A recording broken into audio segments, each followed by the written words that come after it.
কাল রাতে কি আমাদের মাঝে কিছু হয়েছিল? মানে ইন্টিমেট? ইহিতা দ্বিধান্বিত চোখে আরহানের দিকে তাকিয়ে প্রশ্ন করে। আরহান কফির মগে চুমুক দিতে যাবে তখনই ইহিতার কথা শুনে চমকে ওঠে। তীক্ষ্ণ নজরে ইহিতার দিকে তাকায়। সদ্য বিয়ে করা আহানের বউ ইহিতা। কাল ওদের পারিবারিকভাবে বিয়ে হয়েছে। ইহিতার রিশতায় আহানের বড় ভাবি হয়, তবে এখন তার বউ। আহান ব্রু কিঞ্চিত বাঁকা করে তেজি কণ্ঠে বলে ওঠে, কোনো সন্দেহ আছে নাকি? ইহিতা বলে, সন্দেহ কি হ্যাঁ ভাবে নেব নাকি না ভাবে? অত্যন্ত বিরক্তির সহিত আহান কফি মগ টেবিলের ওপর রেখে দাঁড়িয়ে বলল, আপনি আমার ভাবি হন। ভাবি ছাড়া আমি আপনাকে কখনোই নিজের ওয়াইফ ভাবব না, এটা মনে রাখবেন। কথাটা বলে রুম থেকে হনহনিয়ে বের হয়ে যায় আহান। ইহিতা আহানের রাগে চেহারা দেখে মৃদু হাসে। ছোট্ট আহান এখনো ছোটটিই রয়ে গেছে। রাগ এখনো নাকের ডগাতেই জমানো। 3 বছর পরও শারীরিক কোনো পরিবর্তন হয়নি। যেমনটা আগে দেখেছিল ঠিক তেমনটি আছে আহান। ভাবনার জগৎ থেকে বেরিয়ে ইহিতা বিছানা গুছাতে থাকে। এই সংসারে ইহিতা প্রথম পা রেখেছিল আরমানের হাত ধরে। তাদের বিয়ের 2 বছরের মাথায় আরমানের কার অ্যাক্সিডেন্টে মৃত্যু হয়। আরমান মারা যাওয়ার পর ইহিতা মানসিকভাবে পুরোপুরি ভেঙে পড়ে। আহানের বাবা মা যথেষ্ট ভালো মানুষ ছিলেন। ওরা 2 ভাই ছিল, আরমান আর অহান। তাদের মেয়ে না থাকার দরুন তারা নিজের মেয়ে হিসেবে ইহিতাকে এ বাড়িতেই রেখে দেয়। আরমান মারা গেছে 1 বছর হলো। এর মধ্যে শ্বশুরবাড়ি থাকতেই ইহিতার কয়েকটা বিয়ের সম্বন্ধ আসে। অহানের বাবা আজমল রহমান হামিদা বানুর সাথে আলাপ করে অহনের সাথে ইহিতার বিয়ের ব্যাপারে। হামিদা বানুও এমন কিছু একটা ভাবছিল। সেও বিয়েতে সহমত ছিলেন। ইহিতার বাবা মাকে খবর দিয়ে অহান ইহিতার বিয়ের কথা বললেও তারাও দ্বিধাবোধ করে না, রাজি হয়ে যায় বিয়েতে। কিন্তু আপত্তির বিষয় হলো অহানকে নিয়ে। অহান ছোট থেকে বড় হয় চায়নাতে। সেখানেই পড়াশোনা করার ওর ড্রিম ছিল। ডিপ্লোমা ইঞ্জিনিয়ারিংয়ে শেষ করেছে। সেখানে একটি কোম্পানিতে জব করছে আহান। ভালো স্যালারি পাওয়ার কারণে অহান সেখানেই সেটেলড হতে চায়। কিন্তু 2 দিন আগে ওর মা হামিদা বানুর জরুরি তলব দিয়ে বাংলাদেশ আসতে বলে। অহান এত জরুরি তলবের মূল কারণ জানতে চাইলে হামিদা বানু বলে না। বাংলাদেশে আসলে বলা হবে জানায় হামিদা বানু। অহান ছোট থেকে ওর মাকে প্রচণ্ড ভয় পায় এবং কি এখনও তার কথা অক্ষরে অক্ষরে পালন করে। কিন্তু আজমল রহমানের সাথে অহানের বন্ধুর মতো সম্পর্ক। বাবা হওয়ার পাশাপাশি সে অহানের বন্ধুও বটে।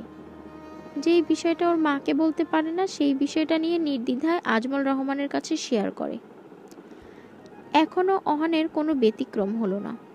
মার জরুরি তলব পেয়ে অহান ছুটে আসে বাংলাদেশে। বাংলাদেশে এসে জানতে পারে তার বড় ভাইয়ের বউকে বিয়ে করতে হবে, যে কিনা বিধবা নারী হিসেবে সবার কাছে পরিচিত। অহান তার মায়ের মুখের উপর না করতে পারেনি, কিন্তু আকার ইঙ্গিতে অনেকবার হামিদা বানুকে বোঝানোর চেষ্টা করেছে এই বিয়ে করতে পারবে না। কিন্তু হামিদা বানু তার এক কথায় থেকে যায়, বিয়ে করতেই হবে ইহিতাকে। তারপর আর কি, ঘরোয়াভাবে বিয়ে সম্পন্ন হয় কাল রাতে। রাতে অহান নিজের বিয়ে নিয়ে বেশ চিন্তিত ছিল, আর এদিকে ইহিতা রুমে এসে টুপ করে ঘুমিয়ে পড়েছে। অহানকে যেন দেখেও না দেখার ভান করছে এমনটা। অহান এটা দেখে নিজেকে শান্ত করে। হুটহাট করে বিয়ে হওয়ার কারণে হাজারটা চিন্তা ভাবনা করতে করতে চোখ লেগে আসে। জার্নি করে আসার পর রেস্ট নেওয়ার সময়টুকুও পায়নি বিয়ের কারণে। তাই চোখ বন্ধ করার সঙ্গে সঙ্গে সারা রাজ্যের ঘুম এসে জড়ো হয় অহানের চোখের পাতায়। ঘুমিয়ে যায় অহান। সকালে ইহিতার ঘুম ভাঙার আগেই অহানের ঘুম ভেঙে যায়। সারা রাত চেয়ারে এক কাতে ঘুমাবার ফলে ঘাড়ে কিছুটা ব্যথা অনুভব করে। ইহিতা তখন ঘুমে কাঁদা। বিরক্তিকর ভাব নিয়ে ইহিতার দিকে তাকিয়ে রুম থেকে বেরিয়ে কিচেনে চলে আসে। আজমল রহমান ও হামিদা বানুও তখন ঘুম থেকে ওঠেনি। ইহিতার বাবা মা কাল রাতেই চলে যায়। অহান টুকটাক রান্নাবান্নার কাজ পারে। সেই সুবাদে 1 মগ ব্ল্যাক কফি বানিয়ে রুমে নিয়ে আসে। বিছানার দিকে তাকাতেই ইহিতাকে দেখতে পায় বসা। বিছানার ওপর বসে মাথা নত করে বিড়বিড় করে কিছু একটা বলছে। অহনার তখন ইচ্ছা জাগে তাকে জিজ্ঞেস করতে, কিন্তু কাল রাতে একাই স্বার্থপরের মতো বিছানায় ঘুমিয়েছে বিধায় কিছু না বলে সেই চেয়ারে বসে পড়ে। কফির মগে চুমুক দিতেই যাবে ঝগড়ার বেগে ইহিতা অহানের কাছে এসে অদ্ভুত ধরনের প্রশ্ন ছুড়ে দেয়। এমন উদ্ভট প্রশ্ন শুনে কফি খাওয়া আর হলো না অহানের। চলে যায় রুম থেকে। কিছুক্ষণ নিজেদের বাগানে ঘোরাঘুরি করে ওর বাবার রুমে বসে। আজমল খান তখন রুমে একাই ছিল। আব্বু এটা কি করলো আম্মু? সকালে আসলাম আর রাতেই আমার বিয়ে দিয়ে দিল, তা আবার ভাবির সঙ্গে। অহান কিছুটা উত্তেজিত কণ্ঠে বলল, আহা আস্তে কথা বলো, তোমার আম্মু শুনতে পারবে। আজমল রহমান অহানকে হাতের ইশারা করে বলল, কি আস্তে বলবো? আম্মু কেন এমনটা করলো? চায়না থেকে আসার আগে কেন বলনি আমাকে বিয়ের কথা? আগে বললে তো তুমি আসতে না, তাই তোমাকে জানানো হয়নি। আব্বু তুমি বুঝতে পারছো আমার বিয়ে হয়ে গেছে, তা ভাবির সাথে। আফসোস আক্ষেপ নিয়ে বলে অহান। তাতে কি হয়েছে, বিয়ে তো একদিন তুমি করতেই। তাছাড়া তোমার বিয়ের বয়সও হয়ে গেছে, আর ইহিতা অনেক ভালো মেয়ে, ঠিক সব কিছু মানিয়ে নিবে। আব্বু ভাবি আমার বড়। হ্যাঁ জানি, 1 বছরের বড়, এটা কোনো ব্যাপার না, আজকাল এগুলো কমন ব্যাপার। আমি এ বিয়ে মেনে নিতে পারবো না, কিছুতেই না, কড়া গলায় বলল অহান। কে কি মানবে না শুনি? গম্ভীর কণ্ঠে কথাটা বলতে বলতে রুমে প্রবেশ করলো হামিদা বানু। তীক্ষ্ণ নজর অহানের ওপর পড়তেই চট করে দাঁড়িয়ে যায়। ওর আম্মুর এমন চাহনি দেখে অহান রীতিমতো ভয় পাচ্ছে। আজমল রহমান তার স্ত্রীর কাছে এসে বললেন, মানে অহান বলছে নতুন বিয়ে করেছে, কিভাবে কি মানিয়ে নেবে এই আর কি। হামিদা বানু আজমল রহমানের কথা শুনে আহানের দিকে তাকিয়ে বলে, তোমার আব্বু যা বলল তা কি সত্যি? অহান মাথা নত করে উপরে নিচে দুলায়, যার উত্তর হ্যাঁ। সেটা নিয়ে তোমাকে এত ভাবতে হবে না, ড্রয়িং রুমে এসো, নাস্তা রেডি। বলেই রুম ত্যাগ করলেন হামিদা বানু। অসহায় চোখের নিচে তাকিয়ে আছে আহান। আজমল রহমান তার ছেলের বিষয়টা বুঝতে পারছে। অহানের কাছে এসে কাঁধে হাত রাখতেই হাত সরিয়ে অহান রুম থেকে বের হয়ে যায়। অহান ড্রয়িং রুমে এসে চুপচাপ নাস্তা খেতে থাকে। ইহিতা এটা ওটা এগিয়ে দিচ্ছিল। অহানের একটা বিষয় খুব অবাক লাগে। আহান 1 বছর পর বাংলাদেশে এসেছে, হামিদা বানু নিজের যত্নআত্তি না করে ইহিতাকে করছে।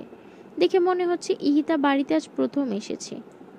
ডিম ভাজা পরোটা অহানের সামনে দিয়ে ইহিতার প্লেটে উঠিয়ে দিচ্ছে। এসব দেখে অহান ইহিতার দিকে ক্ষোভ নিয়ে আর চোখে তাকায়। কোনো রকম খাবার খেয়ে না গেলে উঠে রুমে চলে আসে। রাগে একা বিড়বিড় করতে করতে বলে, এটাই দেখার ছিল, নিজের ছেলে চেয়ে ছেলের বউয়ের প্রতি এত মহাব্বত, এটা কোনো কথা? বলেই চেয়ারে পা উঠিয়ে কপালে হাত দিয়ে রাখে। ইহিতা চা হাতে রুমে প্রবেশ করে। অহানকে টেবিলে পা উঠিয়ে বসে থাকতে দেখে সামনে এসে বলে, অহান পা নামাও। অহান কপাল থেকে হাত সরিয়ে কপাল কুঁচকে তাকায় ইহিতার দিকে। ইহিতা ঝাড়ি দিয়ে বলে, আমার দিকে তাকাতে নয়, চেয়ারের উপর থেকে পা সরাতে বলেছি। ঝাড়ি শুনে অহান চট করে পা নামিয়ে ফেলে। ইহিতা টেবিলের উপর চায়ের কাপ রেখে বলে, ঠান্ডা হওয়ার আগে চাটা খেয়ে নাও। আমি চা খাই না, বিরক্তি মুখে অন্যদিকে মুখ ঘুরিয়ে বলে আহান। এনেছি যখন খেতেই হবে, খাও। বলতে বলতে ইহিতা বিছানায় এসে বসে। অহান চরম বিরক্তি নিয়ে চায়ের কাপের দিকে তাকায়। ইহিতা ওর ফোন হাতে নিয়ে অহানকে প্রশ্ন করে, তোমার কোনো গার্লফ্রেন্ড আছে? না, মৃদুস্বরে উত্তর দেয়। বয়ফ্রেন্ড? অহান চট করে ইহিতার দিকে ঘাড় ঘুরে তাকায়, ভ্রুকুচকে বলে, বয়ফ্রেন্ড? হ্যাঁ বয়ফ্রেন্ড আছে। আশ্চর্য, আমার বয়ফ্রেন্ড থাকবে কেন? অবাক হয়ে চোয়াল জোড়া শক্ত করে বলে অহান। আমি শুনেছি বাহিরের দেশগুলোতে ছেলেরাই নাকি ছেলেদের সাথে ডেটে যায়, তারা গার্লফ্রেন্ড বয়ফ্রেন্ডের কর্তব্য পালন করে। ভুল শুনেছেন। তাহলে তুমি বলতে চাইছো তোমার গার্লফ্রেন্ড বয়ফ্রেন্ড কোনোটাই নেই? না নেই। বউ? থুতনিতে হাত রেখে বলল ইহিতা। যেখানে আমার গার্লফ্রেন্ড নেই সেখানে বউ আসবে কোথা থেকে? কি আজগবি প্রশ্ন! রেগে চট করে দাঁড়িয়ে বলে আহান। সত্যিই নেই? এক ভ্রু উঁচু করে বলে। না, জোরে বলে আহান। তাহলে আমি কে? এবার ইহিতা দাঁড়িয়ে গিয়ে রেগে কোমরে হাত রেখে বলে। অহান এতক্ষণে বুঝতে পারল ইহিতার কথা পেঁচানোর মূল কারণ। অহানের মুখ থেকে স্বীকার করাতে চেয়েছিল ইহিতা ওর বউ, তার জন্য এত ঘুরিয়ে পেঁচিয়ে কথাগুলো বলেছে অহানকে। কি হলো বলো, কিছুটা ধমকের সুরে বলল ইহিতা। ভাবি, এসব কি শুরু করেছেন? কাল রাতে আপনাকে বিয়ে করার কথা বললো আম্মু, শুনে মাথায় বাজ পড়লেও নিজেকে সামলে বিয়েটা করে নিলাম। জানি আপনি এখন আমার বউ, কিন্তু এটা কিভাবে সম্ভব? যাকে ভাবি বলে ডেকেছি সে এখন আমার রিস্তায় বউ হয়ে গেল, এটা কি মানা যায়? কিছুটা অসহায় কণ্ঠে কথাগুলো বলল অহান। আগে তোমার ভাবি ছিলাম, এখন তোমার বউ, এতে সমস্যা তো দেখছি না আমি। বোঝার চেষ্টা করেন, আপনাকে কিভাবে আমি মেনে নেব? আপনি আমার বউ, অনলি 1 বছরের, তাতে সমস্যা নেই। আমি যদি মেনে নিতে পারি তোমাকেও মেনে নিতে হবে, আঙুল তুলে বললে ইহিতা। এতক্ষণ অহান কাকে কি বলল সে তো মানতেই চাইছে না কিছু, সব কিছু মেনে নিয়েছে। আগে পরে কিছু বলে লাভ হবে বলে মনে হচ্ছে না অহানের। এক হাত কোমরে রেখে আরেক হাতের আঙ্গুল কপালে বুলাতে থাকে। রাগ, বিরক্ত, লজ্জা তিনোটাই অহানের মধ্যে বিদ্যমান। ইহিতা হাত বগল দাবা করে অহানের দিকে তাকিয়ে ওর ভাবমূর্তি বোঝার চেষ্টা করছে। অহান আর কিছু না বলেই রুম থেকে বেরিয়ে যায়, বাসার বাহিরে চলে আসে। একা একা কোলাহলবিহীন গলির পথ দিয়ে হাঁটছে, বিয়ের ব্যাপারে ভাবছে। সামনে কি হবে, কি নাম দিবে এই সম্পর্কের অহন জানে না। একটি নিরিবিলি লেকের পাড়েই সে বসে, সারা দুপুর সেখানে বসেই কাটিয়ে দেয়। বাসায় যেতে ইচ্ছা করছে না। বাসার কথা মনে পড়লেই নিজেকে খুব অসহায় মনে হয়। দুপুর পার হয়ে যায়। ইতিমধ্যে ইহিতা ও হামিদা বানু কয়েকবার আহানকে কল দিয়েছে। অহান ফোন পিক করে না, সাইলেন্ট করে রেখে দেয়। রাতে ঠিকমতো ঘুম না হওয়ার কারণে বেঞ্চেই ঘুমিয়ে যায় অহান। সুমিষ্ট স্বরে আজানের ধ্বনি কানে আসছে অহানের। তড়ি ঘড়ি করে উঠে বসে, চোখ কচলিয়ে চারিদিকে তাকিয়ে দেখে অন্ধকার। বুঝতে পারছে না এখন সন্ধ্যা নাকি রাত। পকেট থেকে ফোন বের করে পাওয়ার বাটন চাপ দিতে স্ক্রিনের ঘড়ির টাইম ভেসে ওঠে, সঙ্গে 100-রও বেশি মিসড কল, তা আবার ওর আম্মুর। অহান ফোন পকেটে পুরে সর্বশক্তি দিয়ে দৌড় দিয়ে বাসার দিকে। আজ তো অহন শেষ ওর আম্মুর হাতে। 9টা বাজতে চলল, এখনো অহন বাসায় আসেনি। ফোনটাও ধরছে না। আসুক আজ বাসায়, কত তেল হয়েছে শরীরে দেখব। রাগে নাকের পাটা ফুলিয়ে বলে হামিদা বানু। আজমল রহমান তাকে শান্ত করতে যেও দমে যাচ্ছে, কারণ সে আজ প্রচুর রেগে আছে অহানের ওপর। এখন কই মাছের মতো ছটফট করতে করতে অহান দরজার সামনে এসে দাঁড়ায়। দৌড়ে হাঁপিয়ে গেছে, জোরে জোরে নিঃশ্বাস নিচ্ছে।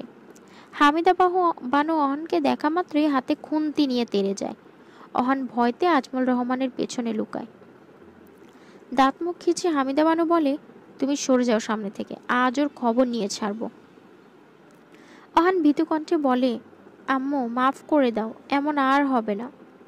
গোলামের ঘরে গোলাম, আমার ফোন ধরিসনি কেন? কতবার তোকে কল দিয়েছি দেখিসনি? অহানকে ধরার পায়তারা করে বললেন, ফোন সাইলেন্ট করা ছিল আম্মু, প্লিজ মাফ করো। আজমল রহমানের পেছনে দাঁড়িয়ে এদিক সেদিক দৌড়িয়ে বলে। আজমল রহমান মা ছেলের মাঝখানে দাঁড়িয়ে আছে, বেশ আশঙ্কার মধ্যে আছেন তিনি। না জানি খুন্তির বাড়ি তার গায়ে পড়ে যায়। কোনো মাফ হবে না, মায়ের হবে শুধু। আম্মু এবারের মতো ছেড়ে দেন, পিচ্ছি মনে করে, ইহিতা বলে। হামিদা বানু খুন্তি ফ্লোরে ফেলে দিয়ে বলে, বৌমা বলেছে তাই ছেড়ে দিলাম, নয়তো পুরো শরীরে খুন্তির দাগ বসিয়ে দিতাম। অহান স্বস্তির নিঃশ্বাস ফেলে ইহিতার উদ্দেশ্যে বলে, থ্যাংক ইউ ভাবি, বেঁচে গেলাম। হামিদা বানু ফ্লোর থেকে খুন্তি হাতে উঠিয়ে চিল্লিয়ে বলে, কি বললি তুই? হামিদা বানুর চিল্লানি শুনে অহান উল্টো দিয়ে ফিরে ভয়েতে রুমে দৌড় দেয়। আসলে ইহিতাকে ভাবি বলে ডেকেছে, তাই হামিদা বানু ফের রেগে গেছে। ইহিতা মুখে হাত রেখে হাসে অহানের এমন দৌড় দেখে। বলতে হবে ছেলেটি ভীষণ ভয় পায় তার আম্মুকে। রাত 10টা। অহান ভয়ে ভয়ে দরজার পর্দা সরিয়ে উকি মেরে দেখে ড্রয়িং রুমে কি করছে সবাই। আসলে দুপুরে কিছু না খাওয়ার ফলে প্রচুর খিদে পেয়েছে অহানের, যার কারণে উকি মেরে দেখছে খাবার টেবিলে বেড়েছে কিনা। আজমল রহমান হামিদা বানু চেয়ার টেনে টেবিলে বসে। তখনই হামিদা বানু ইহিতাকে বলে আহানকে ডেকে আনতে। অহান এটা শুনে পর্দার আড়াল থেকে চট করে বেরিয়ে ফট করে একটি চেয়ার টেনে বসে পড়ে। ওর এমন কাণ্ডে সবাই বিস্মিত চোখে তাকায়। অহান সবার দিকে না তাকিয়ে বুঝতে পারে ওর এমন আগমনে সবাই অবাক হয়েছে। তাই সব কিছু স্বাভাবিক করার জন্য উঠে শান্তভাবে দাঁড়িয়ে রুমে চলে যায়। 30 সেকেন্ড পর ধীর পায়ে রুম থেকে ড্রয়িং রুমে এসে চেয়ার টেনে বসে। সবাই এবারও একই নজরে অহানের দিকে তাকিয়ে রয়। অহান বুঝতে পারছে না কি করলে তারা ওর ওপর থেকে নজর সরাবে। আসলে তারা বোঝার চেষ্টা করছে আহান কি করতে চাইছে। ইহিতা আহানের এমন কাণ্ডে এক ঠোঁট কামড়ে ধরে হাসি আটকিয়ে তাদের স্বাভাবিক করতে খাবার বেড়ে দিয়ে কথা বলতে থাকে। অহান কিছুটা হাঁফ ছেড়ে বাঁচে। খাবার খাওয়ার এক পর্যায়ে অহান মৃদু স্বরে হামিদা বানুকে বলে, আম্মু আমাকে কাল চায়না যেতে হবে। এখানে আসার কারণে তাড়াহুড়োয় ছুটি আনতে পারিনি। পরশুদিন অফিসে না গেলে সমস্যা হতে পারে। হামিদা বানু কিছুক্ষণ চুপ করে থেকে বললেন, যাও। অহান মনে মনে খুশি হয়ে যায়। ওর খুশির ঝলক চেহারায় ফুটে ওঠে, কিন্তু বেশিক্ষণ খুশির ঝলক চেহারায় টিকল না। হামিদা বানুর কথা শুনে খাবার খাওয়া বন্ধ হয়ে যায় আহানের। সে বলল, ইহিতাকেও সাথে করে নিয়ে যাবে চায়না, এটা আমার আদেশ। বলেই তিনি উঠে চলে যায়। অহান হাঁ করে ওর আম্মুর যাওয়ার দিকে তাকায়। পরক্ষণে ইহিতার দিকে তাকাতেই ইহিতা মুচকি হেসে এক চোখ টিপ দেয়। সঙ্গে সঙ্গে অহানের হা মুখ বন্ধ হয়ে যায়। আজমল রহমান এটা দেখে মুচকি মুচকি হাসে। আমাদের আহান পুরো আহাম্মক হয়ে গেছে। ভাবলো কি আর হলো কি, জীবনটা ফুটবল হয়ে গেল। যখনই যে পারছে পা দিয়ে ছটিয়ে দিয়ে যাচ্ছে। চায়না গিয়ে কি ভাবি দেবরের সম্পর্ক ঠিক হবে, নাকি এমনই রয়ে যাবে?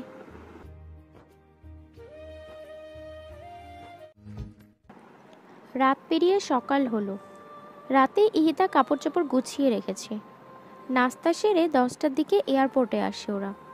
সঙ্গে হামিদা বানু ও আজমল রহমানও এসেছে।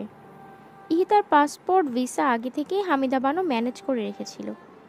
এয়ারপোর্টে বসে ইহিতাকে আহানের বিষয়ে অনেক কিছুই বলে হামিদা বানু, তাও আবার অহানকে শুনিয়ে শুনিয়ে।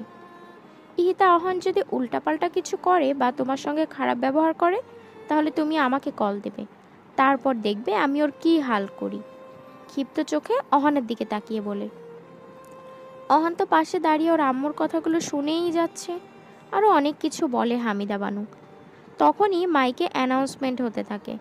অহান দ্রুত ওর আব্বু আম্মুর পা ছুঁয়ে সালাম করে ইহিতাকে রেখেই হাঁটতে থাকে।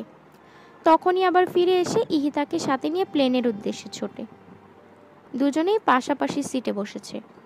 অহান ওর হাতের ব্যাগটা উপরে রেখে জানালার পাশের সিটে বসেছে। অহান এখন প্রাণ ভরে নিঃশ্বাস নিচ্ছে। আর চোখে ইহিতার দিকে তাকিয়ে থেকে সে হাত দুটো পিছনের দিকে, গলায় কিছু একটা পড়েছে। যাই পড়ুক না কেন, তাতে ওর কি? চোখ সরিয়ে নেয় অহান। কিন্তু পরক্ষণে মনে পড়ে ইহিতা প্রথম প্লেনে চড়ছে। প্লেনে যখন আকাশে উড়াল দিবে তখনই ওকে জাপটে ধরে পড়ে। এটা ভেবে অহান দ্রুত হাত উঠিয়ে বগল দাবা করে রাখে। ইহিতা অহানের এমন কাণ্ড ঠিক বুঝতে পেরেছে কেন এমন করছে অহান। এই যে, নিজেকে এত স্মার্ট ভেবো না, আমার এত ভয় নেই। ইহিতা কথাটা বলেই চোখে রুমাল বাঁধতে শুরু করে। অহান ইহিতার কথায় পাত্তা না দিয়ে একইভাবে বসে রয়। কিছুক্ষণের মধ্যে প্লেন আকাশপথে উড়াল দেয়। প্লেন এতটা ঝাঁকি লাগার পরও ইহিতা চোখে রুমাল পেঁচিয়ে হেলান দিয়ে বসেই ছিল। অহান এটা দেখে কিছুটা অবাক হলেও পরে সামলে নেয়। ওরা সকালের দিকে পৌঁছে যায়। বাংলাদেশে তখন রাত। এয়ারপোর্ট থেকে বেরিয়ে আসতেই ইহিতার দিকে কিছু লোক অদ্ভুতভাবে তাকিয়ে থাকে। তাকানোটাই স্বাভাবিক, কারণ ইহিতা তো তাদের মতো স্টাইলিশ ড্রেস আপ পরেছে। তারা দেখেই বুঝতে পারে এটা বাংলাদেশি নয়তো ইন্ডিয়ান। অহান একটা ট্যাক্সি ডেকে উঠে বসে। গাড়িতে বসে ইহিতা অহানকে বলে, তুমি যেখানে থাকো সেই ফ্ল্যাট কি তোমার কোম্পানি দিয়েছে? কোম্পানির এমডি তো আমার শ্বশুর, যে দিয়ে দেবে ফ্ল্যাট। তেরাভাবে উত্তর দেয় অহান। বাঁকা করে বলার কি আছে? সোজাভাবে বললেই তো হয় ভাড়া থাকি। কেন, আপনি জানেন না? না। ওয়াও, আমার ঘাড়ে ঝুলে পড়েছেন অথচ আমার বিষয়ে কিছুই জানেন না। ফালতু কথা বলবে না অহান। আর তোমার মতো অসভ্য ছেলের বিষয়ে জানার আমার কোনো ইচ্ছা নেই। অহান রেগে সোজা হয়ে বসে আঙুল তুলে বলল, আমি অসভ্য? আপনি অসভ্য। কাল সকালে উঠিয়ে আমাকে কি বলেছেন? রাতে কিছু হয়েছিল? ইন্টিমেট? অভিনয় করে দাঁতের দাঁত চেপে বলে অহান। হ্যাঁ বলেছি তো। তো মানে? আরে আমি সহজ সরল বাচ্চা ছেলে, ইন্টিমেট মানে কি সেটাও বুঝি না। আর আপনি আমাকে এসব জিজ্ঞেস করছেন? লজ্জা করে না আপনার? যত সব ফাউল। ইহিতা অহানের একটু সামনে গিয়ে ঘাড় কাত করে আস্তে করে বলে, তাহলে বন্ধের দিন ফ্ল্যাটে মেয়ে মানুষ নিয়ে এসে কি লুডো খেলো? ইন্টিমেট মানে বোঝো না? এমনিতেই ইহিতা অহানের কাছে এসেছে দেখে পিছনে সরে গেছে অহান। এখন আবার ওর কথা বলাটা শুনে অহানের চোখ রসগোল্লার মতো হয়ে যায়।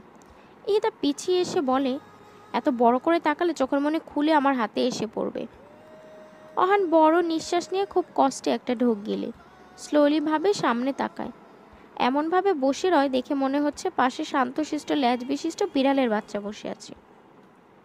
অহানের এমন অবস্থা দেখে ইহিতা মনে মনে বলে, জাস্ট শুরু করলাম, তোমার সব খারাপ অভ্যাসগুলো আস্তে আস্তে খোলাসা করবো অহান। আল্লাহ, ইহিতা ভাবি কিভাবে জানলো আমি মেয়েদের সাথে ইন্টিমেট হই বন্ধের দিনে? তাহলে সে কি আমার ওপর নজর রাখছে? যতটা সহজ সরল ভেবেছিলাম সে তো তার চেয়েও কঠিন।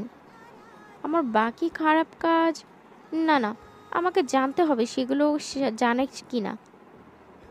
এসব যদি আম্মুর কানে যায় তাহলে সে নিশ্চয়ই আমার পেছনে লোক লাগিয়েছে। মনে মনে কথাগুলো ভেবে ঢোক গেলে অহান। অনেকক্ষণ পর ওরা বাসায় চলে আসে। অহান ব্যাগ নিয়ে সিঁড়ি বেয়ে উপরে ওঠে। বিল্ডিংটা 5 তলা ছিল, অহান থাকে দোতলায়। ফ্ল্যাটের সামনে এসে চাবি দিয়ে দরজা খুলে ভেতরে প্রবেশ করে। ভেতরে এসেই ইহিতার মেজাজ বিগড়ে যায়। পুরো ঘর অপরিষ্কার। চিপস, নুডলস, জুস ইত্যাদি আরও অনেক কিছুর খোসা এখানে সেখানে ফেলানো। দুটো রুম, বাম দিকে রুমের সঙ্গে কিচেন, মাঝখানে ছোট্ট একটা ড্রয়িং রুম। ঘরের ভেতর আলো বাতাস আসার কোনো পদ্ধতিই নেই। অল টাইম লাইট জ্বালানো থাকে। তবে ঘর বেশ ঠান্ডা। ইহিতা অহানের দিকে রাগি চোখে তাকাতেই অহান মুখে হাসি রেখা টেনে বলে, ব্যাচেলর সংসার, তাই এমন। বাকিটা শোনার আগে ইহিতা কিচেনে আসে। সেখানেও একই অবস্থা। আধোয়া থালা বাসন, চামচ, কড়াই আরও অনেক কিছু বেসিনে রাখা। কিচেন থেকে অহানের রুমে আসে। পুরো রুম কাপড় চোপড় এখানে ওখানে ফেলানো। জুতোর কোনো ঠিক নেই। মানে পুরো রুম গরুর ঘরের মতন। ইহিতা পরের রুমে দরজা খুলে দেখে এই রুমটা মোটামুটি গুছানো। দরজা বন্ধ করে ড্রয়িং রুমে ফোনের দিকে তাকিয়ে বলে, বুঝতে পেরেছি, আম্মুর কাছে একটা কল দিতে হবে। কথাটা শুনে অহান শোনা মাত্র ইহিতার কাছে এসে মিনতির স্বরে বলে, প্লিজ ইহিতা, আম্মুর কাছে কল দিবেন না। আমি কথা দিচ্ছি 4 ঘন্টার মধ্যে একদম চকচকে করে ফেলবো। প্লিজ কল দিবেন না। সত্যি তো? পাক্কা সত্যি। তাহলে কাজে লেগে পড়ো। বলেই ইহিতা ও ট্রলি নিয়ে গুছানো রুমে আসে। অহান ধপ করে ছোট সোফায় বসে পড়ে। কান্না ফেস বানিয়ে বলে, যা করতে পছন্দ করি না তাই আজ করতে হবে। কোথায় ফেসে গেলাম দয়াল? অহান, কাজ শুরু করেছো? ইহিতা চিল্লিয়ে রুম থেকে বলে। অহান ইহিতার কথা শুনেই চট করে দাঁড়িয়ে ঘর গোছানোর কাজে লেগে পড়ে। প্রথমে সব ময়লা একটি পলিথিনে উঠাতে থাকে। তারপর ঝাড়ু দিয়ে রান্নাঘরে থাকা আধোয়া থালা বাসন ধুতে থাকে। এরই মধ্যে ইহিতা কিচেনে আসে ঠান্ডা পানি খাওয়ার জন্য। অহানকে থালা বাসন ধুতে দেখে ওর দিকে তাকাতে তাকাতেই ফ্রিজ খুলে। অহান ইহিতাকে ফ্রিজ খুলতে দেখি চোখ মুখ কুচকিয়ে অন্যদিকে তাকায়। ইহিতা ফ্রিজ খোলার সাথে সাথে থ হয়ে যায়। কিছুক্ষণ ফ্রিজের দিকে তাকিয়ে থেকে অহানের দিকে ক্রোধিত চোখে তাকায়। অহান তখন ঘাড় অন্যদিকে ঘুরিয়ে থালা বাসন মাজছিল। ঈশিতা ঠাস করে ফ্রিজ লাগিয়ে চিল্লিয়ে চিল্লিয়ে বলল, গাধা দেখেছি, কিন্তু তোমার মতো এত গাধা দেখিনি আগে কখনো।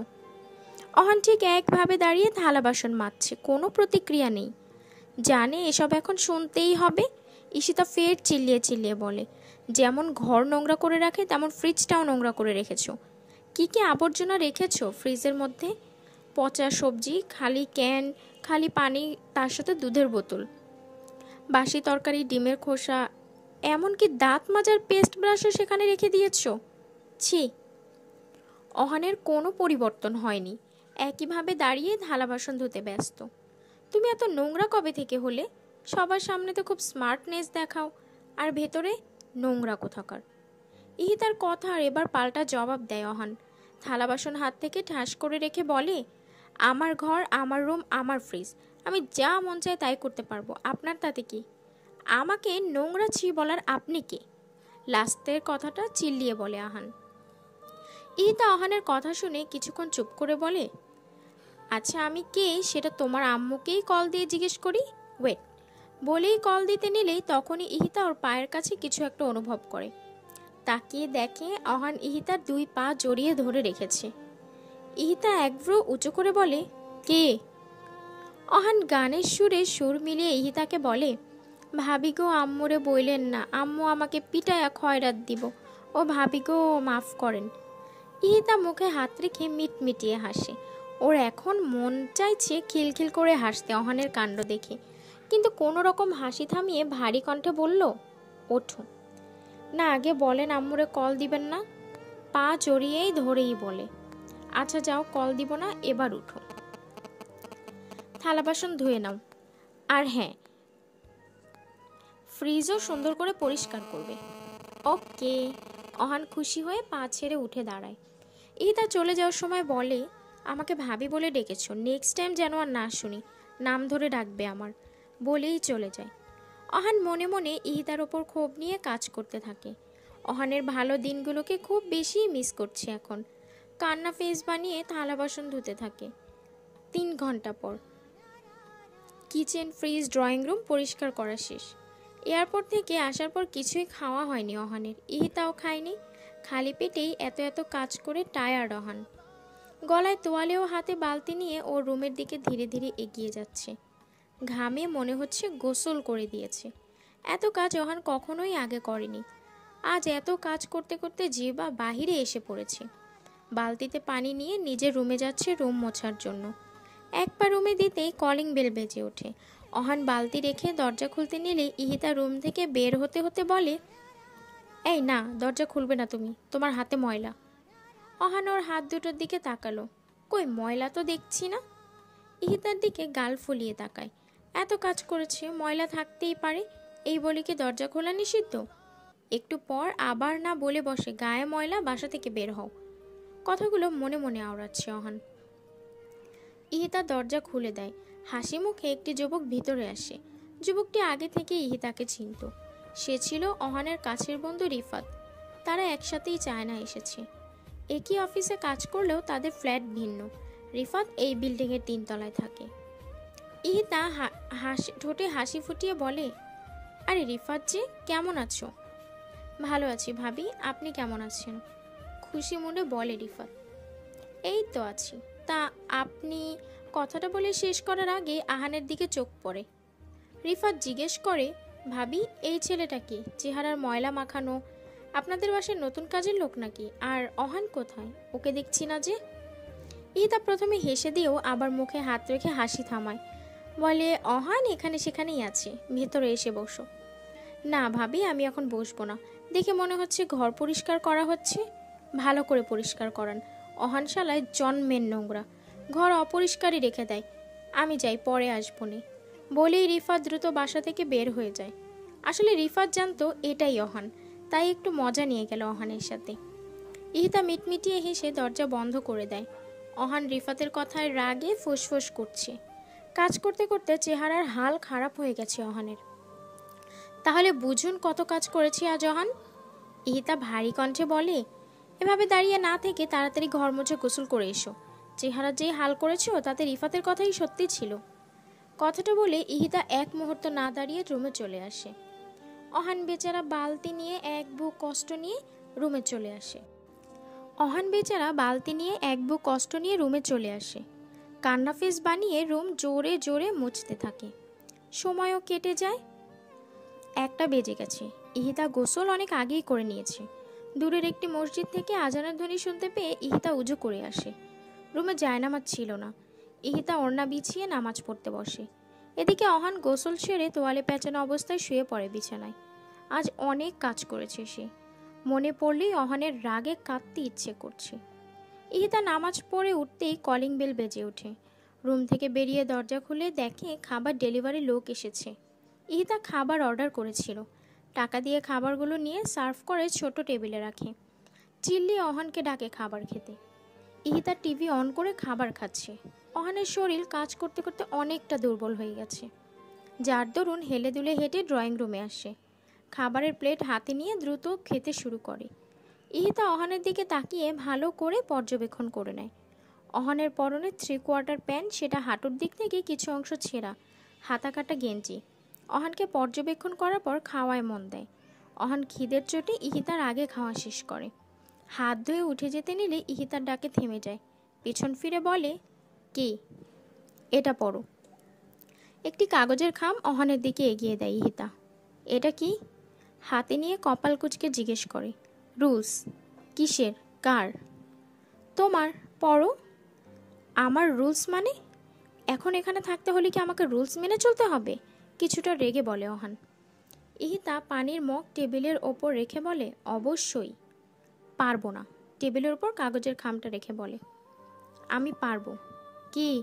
ব্রু কুচকে বলে আহান। আম্মুকে কল দিতে। খেতে খেতে ভ্রুক্ষেপহীন নজরে বলে ইহিতা। অহান কথাটা শুনে রাগে চোয়াল জোড়া শক্ত করে ফেলে। অনিচ্ছা সত্ত্বেও কাগজের খাম হাতে নিয়ে খুলে পড়তে থাকে। রুলসের 1 নাম্বারটি ছিল, প্রতিদিন সকালে উঠে যথাসময়ে উঠে নাস্তা তৈরি করতে হবে।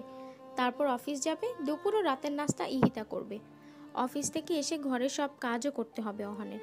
প্রথমটা পরেই ইহিতার দিকে তাকায়। ইহিতা অহানের দিকে তাকিয়ে বলে, নেক্সট। দ্বিতীয় রুল ছিল, কোনো মেয়েদের সাথে কথা বলা তো দূর, কোন নজরেও তাকানো যাবে না। সব মেয়েদের আপু বলে ডাকতে হবে। তৃতীয় রুল ছিল, কোনো ধরনের নেশা জাতীয় দ্রব্য পান করা যাবে না, সেটা সিগারেটই হোক না কেন।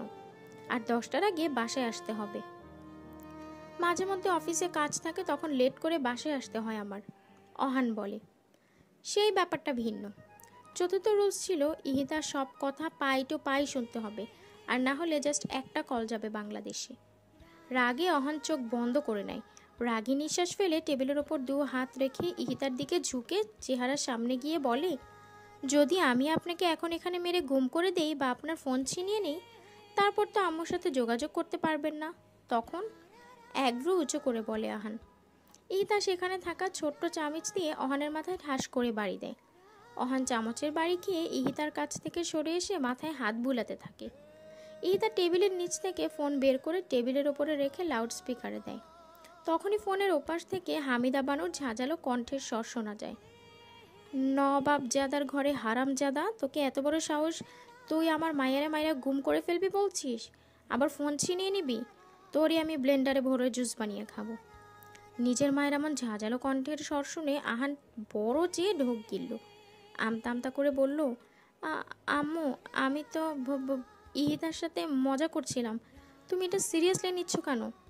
শোন হারামজাদা, এখন যেটা বলেছি সেটা যেন মজা পর্যন্ত সীমাবদ্ধ থাকে। যদি ইহিতার কিছু হয় রে, তোকে আমি মেরে তারপর আমি ক্ষান্ত হব। আর ইহিতা তোর ভাবি নয়, বউ হয়, কথাটা মনে রাখিস। বলেই লাইন কেটে দেয় হামিদা বানু। অহান কপালে হাত রেখে বসে পড়ে সোফায়। ইহিতা বাঁকা হেসে খেয়েই যাচ্ছে। অহান যে এমন কিছু বলবে সেটা ধারণা ইহিতা আগেই করেছিল, তাই তখন আহানের আড়ালে হামিদা বানুকে কল দিয়ে লাইনে রেখেছিল। ছোট টেবিলের ওপরে খাবার রেখে ফ্লোরে বসে খাচ্ছিল ইহিতা, আর ফোন তার পাশেই রেখেছিল, যার কারণে হামিদা বানু অহানের বলা প্রত্যেকটা কথাগুলো সহজেই শুনতে পায়। ইহিতা প্লেটে হাত ধুয়ে উঠে দাঁড়িয়ে রুমে যাওয়ার আগে বলে, টেবিল পরিষ্কার করে প্লেটগুলো ধুয়ে রাখো। অহান চেহারায় কান্না ভাব ফুটিয়ে ময়লা প্লেট বেসিনে রাখতে গেল। অহান ভালো করেই বুঝে গেছে এখন থেকে কাজ করেই জীবিকা নির্বাহ করতে হবে, তাও ঘরের জন্য। রাতে অহান ইহিতা যে যার রুমে ঘুমিয়ে আছে। সারাদিন খাটাখাটনি করার ফলে অহান ঠিক ঘুমিয়ে গেছে, কিন্তু ইহিতা এখনও জেগে আছে। জানালার গ্রিল ধরে দাঁড়িয়ে আছে। জানালার গ্রিল ভেদ করে কাচের আলো, চাঁদের আলো ইহিতার গায়ে এসে পড়েছে। এক হাত দিয়ে জানালার গ্রিলের ফাঁকায় হাত দিয়ে এক দৃষ্টিতে চাঁদের দিকে তাকিয়ে আছে। চোখে মুখ ক্লান্তিহীন, কোথায় একটা উদাসী বিষাদের ছায়া। সুন্দর চোখ জোড়াতে অদ্ভুত শূন্য দৃষ্টি। অন্য হাতে ছোট্ট একটি ছবির ফ্রেম। সেই ফ্রেমের উপর চাঁদের আবছা আলোয় অস্পষ্ট বোঝা যাচ্ছে কোনো যুবকের ছবি। ইহিতা সন্তর্পণে দীর্ঘশ্বাস ছাড়ে। জানালা লাগিয়ে বিছানায় এসে বসে। বালিশ নিয়ে ফ্রেমটি রেখে শুয়ে পড়ে। সকালে ঘড়ির অ্যালার্মের শব্দে ঘুম ভাঙে অহানের।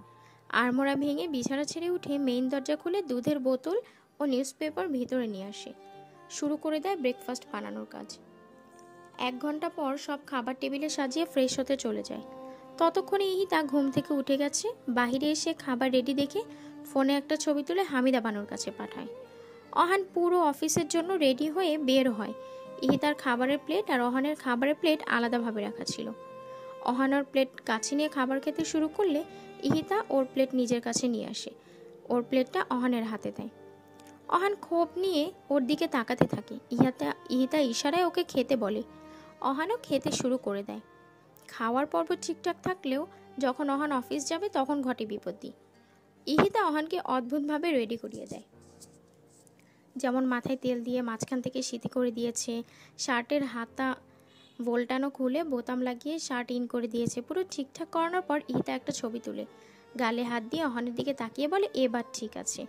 অহান ঠোঁটে কৃত্রিম হাসি ফুটিয়ে বলে, আমি এখন যাই। হ্যাঁ যাও। অহান কান্না ফেস নিয়ে দরজা খুলে বের হতে থাকে।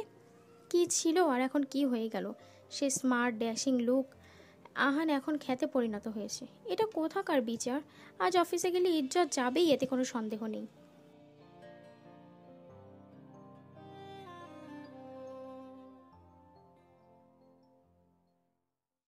অফিসে এসে অহানের ইজ্জতের ফালুদা হয়ে যায়। সবাই ওকে দেখে অদ্ভুতভাবে তাকিয়ে আছে। যেই মেয়ে কর্মচারীদের সাথে অহান ফ্লার্ট করত, তারাও এখন ওকে দেখে মুখ টিপে হাসছে। সবার কাছে এখন অহান হাসির পাত্র কেবল। অহান বেচারা মুখ ভার করে নিজের স্থানে এসে বসে, কিন্তু বেশিক্ষণ বসে থাকতে পারে না। তার আগেই বসের পিএ এসে অহানকে ডাকে। অহান বসের সাথে দেখা করতে তার কেবিনে আসে। ছুটি না নিয়ে যাওয়ার ফলে প্রথমে বস ওকে বকাঝকা করে, পরক্ষণই অহানের এমন নতুন পরিবর্তন দেখে হেসে দেয়। অফিসের বসও ওকে দেখে হেসেছে। এর চেয়ে খারাপ কিছু আর কি হতে পারে? অফিসের অহান ছিল হ্যান্ডসামদের মধ্যে দ্বিতীয় ব্যক্তি। সবার সাথে ভাব দেখিয়ে কথা বলতো, আর আজ সে অফিসের মধ্যে আনস্মার্টদের মধ্যে একজন। অহান চুপচাপ নিজের সিটে বসে কাজ করতে থাকে। আশেপাশের কর্মচারীরা যা বলছে তা চুপচাপ শুনে যাচ্ছে। তখনই ওর কাছে রিফাত আসে। অহানের কাঁধে হাত রাখতেই পেছনে ফিরে তাকায় অহান। সঙ্গে সঙ্গে রিফাত চমকে যায়। এ কাকে দেখছে? যে ছেলে তার স্মার্টনেস দেখিতে সবাইকে জেলাস ফিল করাতো, আজ তার এমন করুণ হাল। খুবই ভাববার বিষয়। রিফাত কিছু বলতে যাবে, তখনই অহান রিফাতের কোমর পেঁচিয়ে ধরে এমন অবস্থার জন্য কান্না করতে থাকে। সব কর্মচারীরা আরও আগ্রহ নিয়ে ওদের দুজনের দিকে তাকিয়ে আছে। রিফাত এটা দেখে অহানের পিঠে হাত রেখে বলে, সবাই দেখছে, কান্না থামান অহান।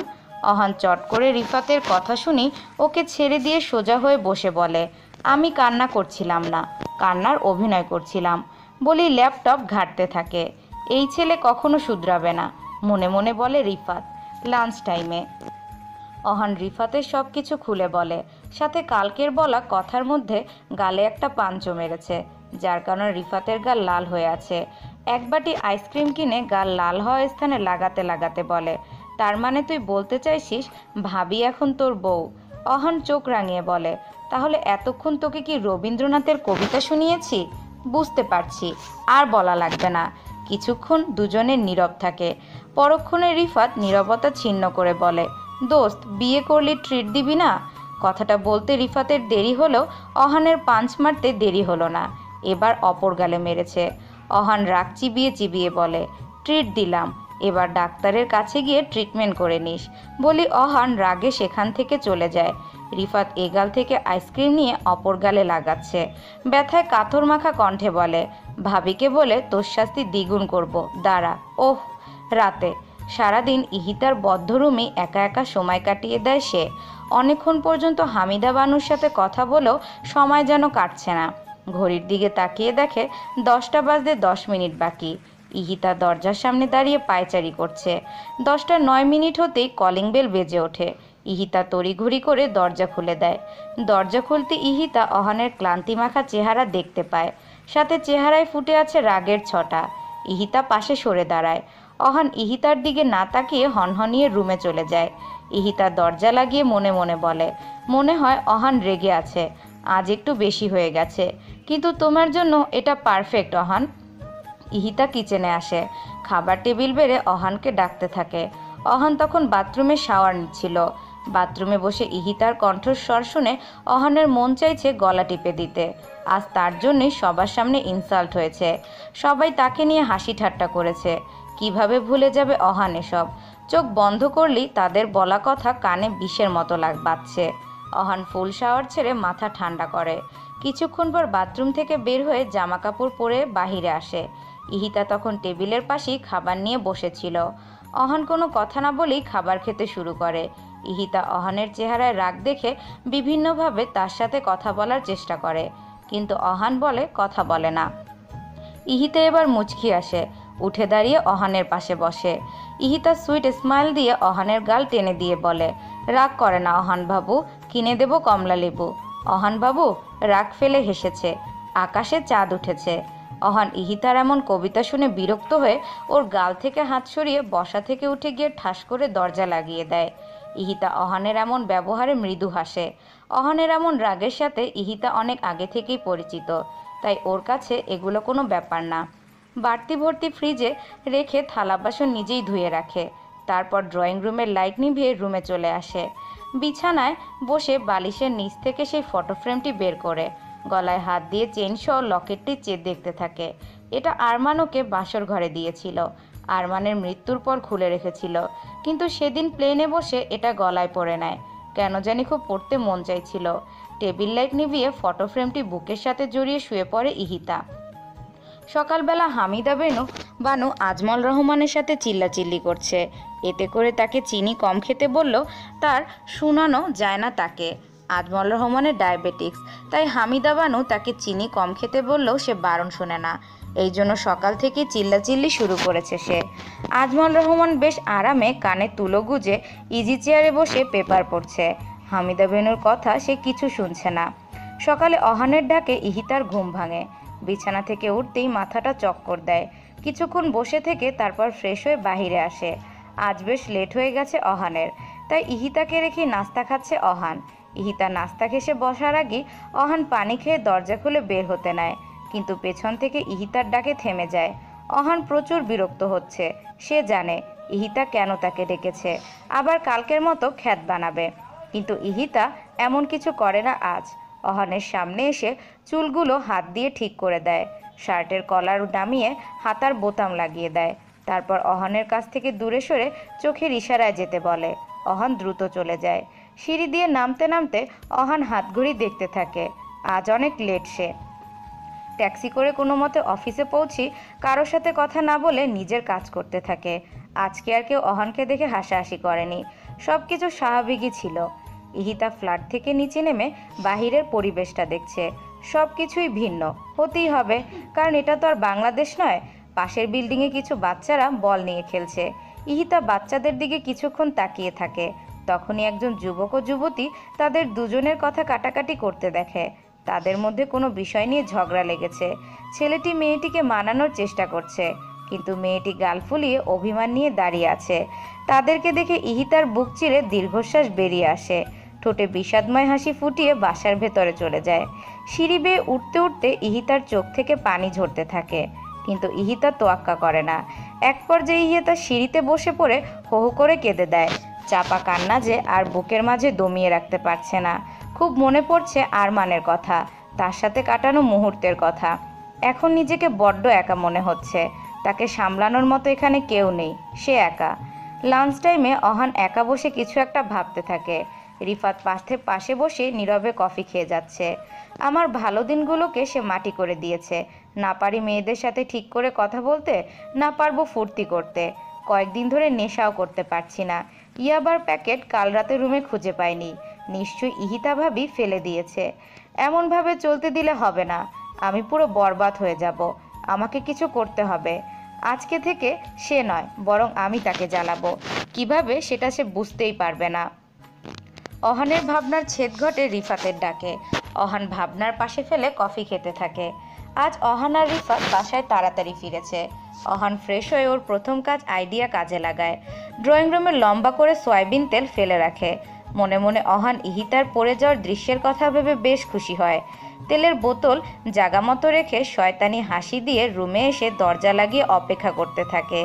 ইহিতা বাইরে এসে ড্রয়িং রুমের ফ্লোরে পা রাখতে যাবে, তখনই কিছু একটা দেখতে পায়। বসে হাত দিয়ে দেখে একটা তিল। এটা তেল।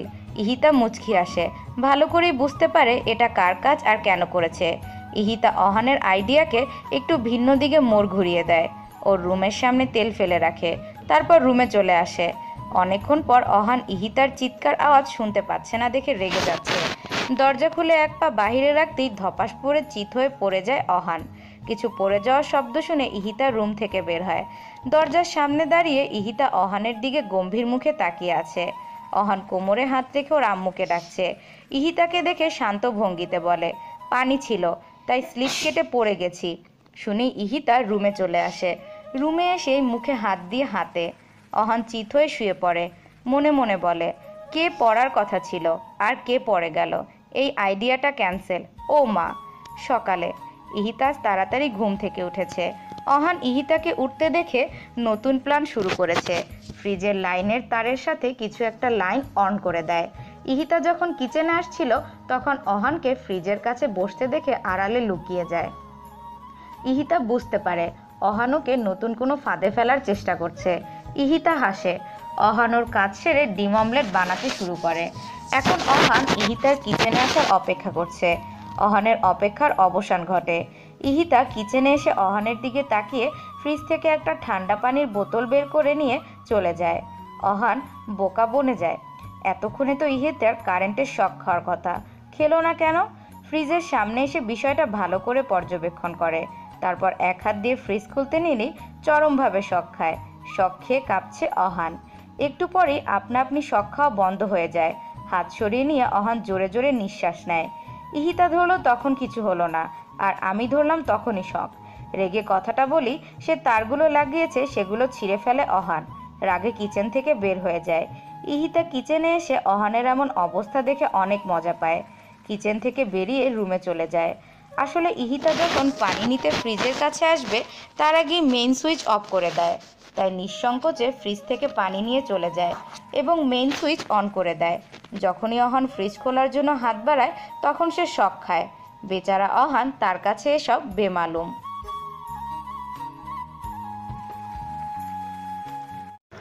3 দিন কেটে যায়। অহান এই 3 দিনে ইহিতাকে ওর ফাঁদে ফেলতে পারেনি। কোনো না কোনোভাবেই ইহিতা অহানের ফাঁদ ধরে ফেলেছে। অহান আর ইহিতার এমন লুকোচুরি খেলা বেশ ভালোই চলছিল এই 3 দিনে। শেষে অহান হার মেনে নেয়। আজ অহানের অফ ডে, তাই সে ইহিতাকে নিয়ে ঘুরতে বের হয়। তা ওর আম্মুর কোথায়? অহান রাজি ছিল না। চায়নার একটি বড় পার্কে আছে ওরা দুজন। ইহিতা সেখানকার বাকি মানুষদের দিকে তাকিয়ে থাকে। কারো নাক বোচা, কারো চোখের নিচের অংশ ফুলানো, মানে চায়নাদের দেখতে যেমন হয় নাকি। তাদের ভাষা শুনে ইহিতা কিছুই বুঝতে পারে না, কিন্তু অহান বুঝতে পারে এবং কথাও বলতে পারে। ইহিতা অহানকে নিয়ে একটি দোকানে আসে। সেখানে বিভিন্ন রঙের গোল গোল ললিপপ বিক্রি করছে। ইহিতা অহানকে কিনে দিতে বলল। অহান প্রথমে মুখ ঘুরিয়ে রাখলেও পরে কিনে দেয়। ইহিতা নিজের ও অহানের জন্য ললিপপ নেয়। মজা করে ইহিতা ললিপপ খেলো। অহান হাতে নিয়ে বিরক্তিকর ভাব নিয়ে হাঁটছে। ইহিতা অহান একটি বেঞ্চে বসে। অহান মুখ ভার করে রাখে আর ইহিতা ললিপপ খেতে থাকে। তখনই ইহিতার নজর কিছু বাচ্চাদের ওপর পড়ে। তারা কানামাচি খেলছিল। ইহিতা অহানের হাত ওর খাওয়া ললিপপটা ধরিয়ে দিয়ে বাচ্চাদের কাছে যায়। অহান বিরক্ত ও রাগ নিয়ে ইহিতার খাওয়া ললিপপটার দিকে তাকিয়ে বলে, এটা আমার হাতে দেওয়ার কি হলো? ধ্যাত, বলি ফেলে দিতে নিলে পরক্ষণে হাতেই রাখে। বলে, ফেলে দিলে যদি আমার আম্মুর কাছে নালিশ দেয়? বলা তো যায় না। বিরক্ত হয়ে হাতে ধরে রাখে ললিপপ। অনেকক্ষণ পর ইহিতা ফিরে এসে অহানের হাত থেকে ললিপপ নিয়ে খেতে যাবে। তখন অহান সেটা ফেলে দেয়। ইহিতা রাগ নিয়ে চোখ ছোট ছোট করে অহানের দিকে তাকাতেই অহান বলে, আসলে অনেকক্ষণ পর্যন্ত ললিপপটা খোলা ছিল, তাই ফেলে দিয়েছি, আপনি আমারটা নিন। বলি অহান ওর ললিপপটা ইহিতার দিকে এগিয়ে দেয়। ইহিতা অহানের কথা শুনে ঘাড় হালকা কাত করে বলে, বাবা, যে কিনা এই 3 দিনে আমার ক্ষতি করার জন্য উঠে পড়ে লেগেছে, আজ সে আমার তার জন্য ললিপপ দিচ্ছে। অহান চট করে ঘাড় ঘুরিয়ে নেয়। মনে মনে বলে, শিট, ইহিতা এটা জানলো কিভাবে? তারপর পরক্ষণই ঘাড় ঘুরিয়ে কথা পাল্টে বলে, না খেলে আমিই খেয়ে নিচ্ছি। কথাটা শুনি ইহিতা চট করে অহানের হাত থেকে ললিপপ নিয়ে অহানের গাল টেনে টেনে বলে, না না, পিচ্চি অহান দিয়েছে আর আমি খাবো না, ধন্যবাদ অহান। বলেই উঠে চলে যায় ইহিতা। অহান গালে দুহাত রেখে ইহিতার যাওয়ার পানে তাকিয়ে বলে, আমার গাল এবার ঝুলেই যাবে। এ কয়দিনে যা টেনেছ, কথায় কথায় খালি গাল টানে, ফাজিল একটা। অনেকক্ষণ অহান ইহিতা সেখানে বসে সময় কাটায়।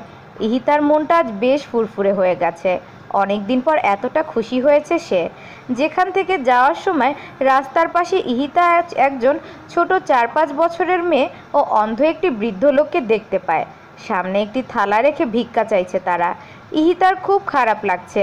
অহানকে টেনে তাদের সামনে নিয়ে এসে বলে, অহান, আমাকে কিছু টাকা দাও, এই ছোট লোকদের দিবেন। আঙ্গুল দিয়ে তাদের দেখিয়ে বলে, মুখটা বন্ধ রাখো আর টাকা দাও। অহান টাকা না দিয়ে তাদের সামনে রাখা থালায় লাথি মেরে দূরে ফেলে দেয়। রেগে জোরে জোরে বলে, এদের মতো ছোট লোকদের জন্য আমি টাকা উপার্জন করি না, আপনার দিতে মন চাইলে আপনি নিজে দিন। বলেই চলে যেতে নিলে ইহিতার দাঁত কিরমির করে অহানের শার্টের কলার ধরে টেনে ওর সামনে দাঁড় করিয়ে দাঁত মুখ খিচে বলে, ছোট লোক তারা নয়, ছোট লোক তুমি, তোমার মন। তুমি কি পশু? নিশ্চয়ই না, এদের মতোই সাধারণ মানুষ। যারা মানুষকে দান করে, মানুষের সাহায্যে এগিয়ে যায়, তারাই বড় মনের মানুষ। তোমার মতো জঘন্য লোকেরা কখনোই বড় মনের মানুষ ও বড় লোক হতে পারে না। ভুলে যেও না তুমি একজন মুসলিম ঘরের ছেলে। তোমার উপর জাকাত ফরজ হয়েছে অনেক আগেই।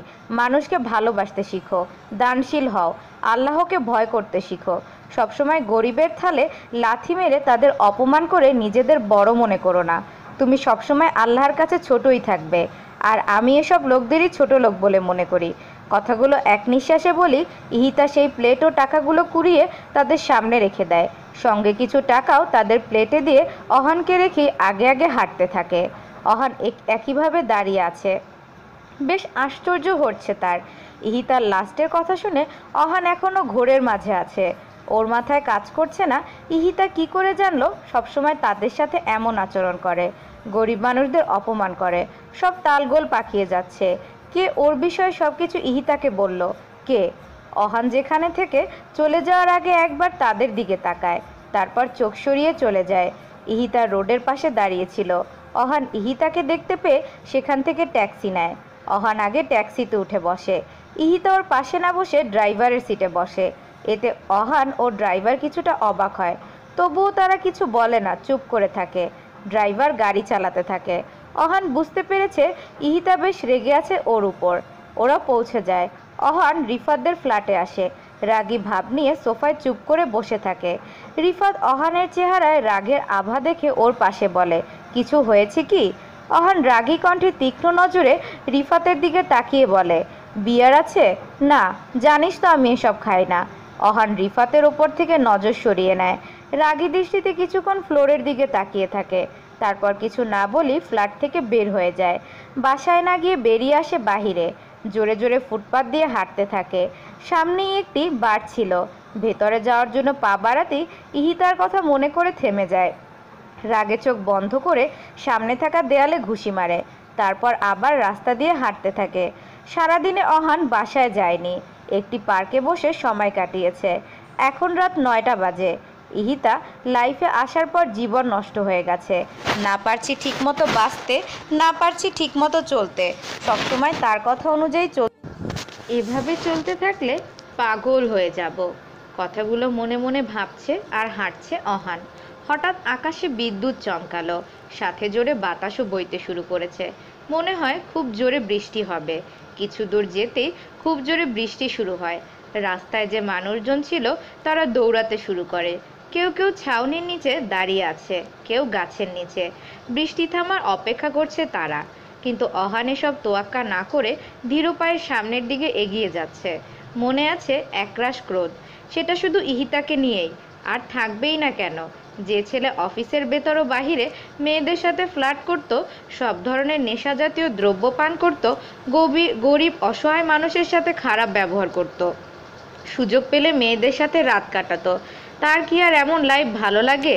সে নিশ্চয়ই চাইবে না তার জীবনটা এমনই থাকুক সবসময়। সে তো তার আগের লাইফে যেতে চায়। এমন বোরিং লাইফ সে চায় না। ভীষণ রাগ হয় তার। তার ধারণা আশেপাশের মানুষ এখন তাকে দেখে হেসে মজা নিচ্ছে, কানাঘুষা করছে, যেগুলো অহানের কাছে খুব বিষাক্ত মনে হচ্ছে। বৃষ্টিতে ভিজে ভিজে 11টার দিকে বাসায় আসে অহান। কলিং বেল বাজাতেই দরজা খুলে দেয় ইহিতা।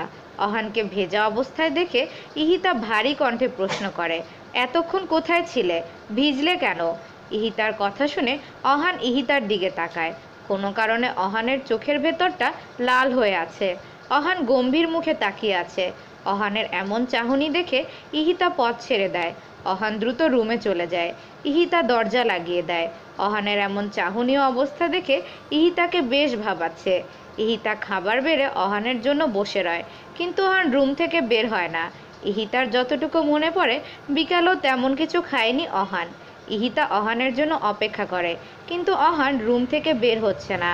অহানের রুমে যেতে চেয়েও পিছু পা হচ্ছে ইহিতা বারবার, তবুও যেতে হবেই। ইহিতা অহানের রুমের দরজা ঠেলে ভেতরে আসে। ভেজা কাপড় চোপড় নিয়ে গুটিসুটি মেরে বিছানায় শুয়ে আছে অহান। ইহিতা দ্রুত অহানের কাছে যায়। কপাল গলায় হাত রাখতেই বুঝতে পারে অহানের শরীর গরম, জ্বর এসেছে। ইহিতার বুঝতে বাকি থাকে না, অহানের বৃষ্টিতে ভেজার ফলে জ্বর এসেছে। অহান চোখ বন্ধ করে শীতে কাঁপছে। এমন অবস্থা দেখে ইহিতা কি করবে বুঝতে পারছে না। এখনই অহানের ভেজা কাপড় চোপড় পাল্টাতে হবে, কিন্তু ইহিতা এটা করতে চাইছে না। পরক্ষণেই ইহিতার মনে পড়ে মিটমিট করে চোখ মেলে তাকায় অহান। মাথাটা কেমন ভার ভার লাগছে। কাল রাতের কথা তেমন একটা মনে নেই। উঠে বসতে যাবে তখন খেয়াল করে গায়ে ভার কিছু একটা আছে, আর সেটা কম্বল। 4-5টা কম্বল গায়ের ওপর। ধাক্কা দিয়ে সরিয়ে উঠে বসে। ঘাড় ঘুরিয়ে ডান দিকে তাকাতেই ইহিতাকে বিছানার পাশে তুলে বসে আপেল খেতে দেখতে পায়। ইহিতা অহানকে বিছানায় উঠে বসে ওর দিকে তাকাতে দেখে ভ্রু উঁচু করে, যার মানে কি? অহান চোখে মুখে বিরক্তি ভাব ফুটিয়ে তুলে অন্যদিকে তাকাতে যাবে, তখনই নিজেকে বিবস্ত্রহীন মনে করে। নিজের দিকে তাকিয়ে কম্বল একটু ফাঁকা করে দেখে জোরে সোরে চিৎকার দেয়। অহানের চিৎকার মাঝপথেই থেমে যায়, কারণ ইহিতা ওর খাওয়া আপেলের অবশিষ্ট অংশ চট করেই অহানের মুখে পুরে দেয়। চিৎকার বন্ধ হয়ে যায় অহানের। ড্রয়িং রুমে বসে রিফাত চা খাচ্ছিল। অহানের চিৎকার কানে আসতেই হকচকে উঠতেই চায়ের কিছু অংশ পায়ের ওপর পড়ে। গরম চা থাকায় পা জ্বলছে, তবুও সেটা তোয়াক্কা না করে রিফাত দ্রুত অহানের রুমে আসে। উত্তেজিত হয়ে বলে, কি কি হয়েছে? বাকিটা বলেই থেমে যায় রিফাত। অহানের মুখে আপেল দেখে ও ইহিতা ও অহানের দিকে প্রশ্নবোধক চা নিতে তাকায়। অহান আপেলটি মুখ থেকে বের করে রাগী দৃষ্টি নিক্ষেপ করে ইহিতার দিকে। ইহিতা টুল ছিঁড়ে উঠে রিফাতের কাছে যেতে যেতে বলে, তোমার বন্ধু মনে করেছে কাল রাতে আমি তার কাপড় চোপড় পাল্টিয়েছি, এটা ভেবে মেয়েদের মতো চিৎকার দিল। আমি ওকে থামানোর জন্য মুখে আপেল গুজে দিলাম। রিফাত নিচের দিকে তাকিয়ে হাসে। ইহিতা অহানের দিকে তাকিয়ে বলে, শোনো অহান গাধা, কাল রাতে আমি নয় বরং রিফাত তোমার গায়ের জামা খুলে তোমার সাথে ঘুমিয়েছিল। বৃষ্টিতে ভেজার ফলে তোমার জ্বর উঠেছিল কাল। নেক্সট টাইম যদি বৃষ্টিতে ভিজতে গিয়েছো তবে কি হবে বুঝতেই পারছো। এবার যাও, ফ্রেশ হয়ে নাও। আর হ্যাঁ, আজ অফিসে যাওয়া লাগবে না, ফোন করে বলে দিও অফিসে। লাস্টের কথা বলেই ইহিতা চলে যায়। রিফাত ঠোঁটে হাসি রেখে অহানের পাশের টুলে বসে বলে, এখন কেমন লাগছে তোর শরীর? ভালো, বলেই আপেলটা সেখানে থাকা জানালা দিয়ে বাহিরে ছুঁড়ে মারে। বিরক্তিকর ভাব নিয়ে বিছানা থেকে ওয়াশরুমে যায়। রিফাত সরু নিঃশ্বাস ফেলে মনে মনে বলে, কবে যে বুঝবি, আল্লাহ তোকে বোঝার ক্ষমতা দিক। রিফাত বাসায় চলে আসে। অহান ফ্রেশ হয়ে রুম থেকে বের হয়ে ড্রয়িং রুমে আসে। ইহিতা আগেই নাস্তা টেবিলে রেখে দিয়েছিল। সোফায় বসে খেতে খেতে অফিসে ফোন দিয়ে বলে দেয় আজ আসবে না। অসুস্থতার কথা শুনে বস আজকে ছুটি দেয়। অহান খাবার খেয়ে বাহিরে যেতে নিলে ইহিতা হাত বগল দাবা করে দাঁড়িয়ে পেছন থেকে ডাক দেয়। অহান থেমে গিয়ে পেছন ফিরে তাকায়, জানে সে কি বলবে। ইহিতা বলে, অফিসে যেতে নিষেধ করেছি অসুস্থতার জন্য, বাহিরে ঘোরার জন্য নয়। তো বাহিরে যেতে পারবে না? আমি এখন সুস্থ আছি। তাহলে তো কোনো সমস্যাই নেই, বলেই ইহিতা অহানের হাত ধরে সোফায় বসিয়ে রান্নাঘরে যায়। অহান বুঝতে পারছে না ইহিতা কি করতে যাচ্ছে। উকি মেরে দেখতে নিলেই ইহিতা ফিরে আসে। অহান চোখ সরিয়ে ঠিক মতো বসে। ইহিতা অহানের হাতে একটি ছুরি ও একটি সবজির বল দিয়ে বলে, এগুলো সব কাটো।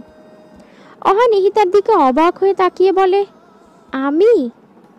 তুমি ছাড়া এখানে উপস্থিত আর কেউ নেই, আর সকালের নাস্তা আমি বানিয়েছি, তাই এখন তুমি আমায় হেল্প করবে?